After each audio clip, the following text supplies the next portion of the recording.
നമ്മൾ ഉണ്ടാക്കാൻ പോകുന്നത് ഉണങ്ങലരി ചെറുപയർ പരിപ്പ് പായസം.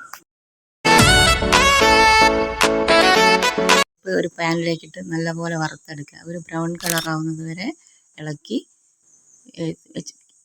വറുത്ത് വെച്ച പരിപ്പും അരിയും കൂടി കഴുകി കുക്കറിലേക്കിട്ട്,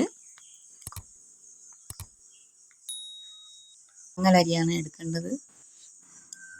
വെള്ളമൊഴിച്ച് 2-3 വിസിൽ വരെ വേവിച്ചെടുത്ത് മറ്റൊരു പാത്രത്തിലേക്ക് മാറ്റി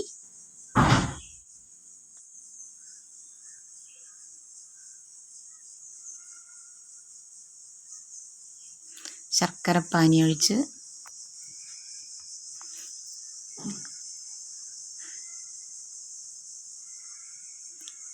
നല്ലപോലെ ഇളക്കി യോജിപ്പിച്ച്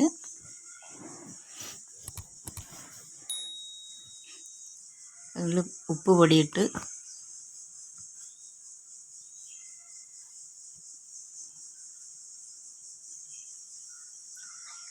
നല്ലതായിട്ട് ഇളക്കുക. അതിനുശേഷം തേങ്ങാപ്പാൽ ഒഴിച്ച്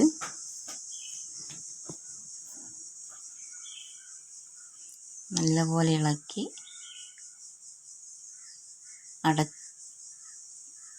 അടച്ച് വെച്ച് വേവിക്കുക. തിളച്ച് വരുമ്പോൾ നല്ലപോലെ ഇളക്കി ഏലക്കാപ്പൊടിയും ജീരകപ്പൊടിയും ചേർത്ത് നല്ലപോലെ ഇളക്കുക.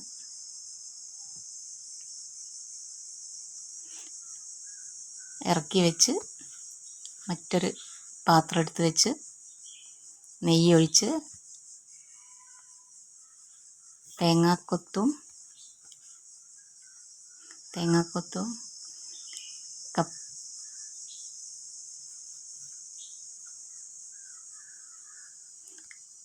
കപ്പലണ്ടിപ്പരിപ്പും ചേർത്ത് നല്ലപോലെ ഇളക്കുക.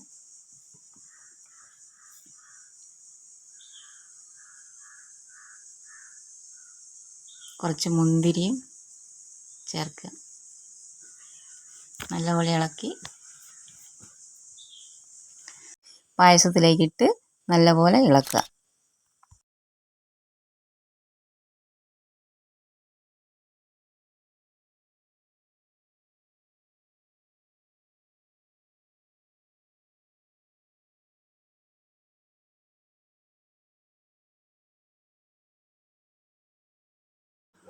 ഒരു ബൗളിലേക്ക് ഒഴിച്ച് നല്ല ടേസ്റ്റിയായ പായസം റെഡി. വീഡിയോ ഇഷ്ടപ്പെട്ടിട്ടുണ്ടെങ്കിൽ ലൈക്ക് ചെയ്യാൻ മറക്കരുത്. പുതിയൊരു വീഡിയോ ആയിട്ടും വീണ്ടും വരുന്നതായിരിക്കും.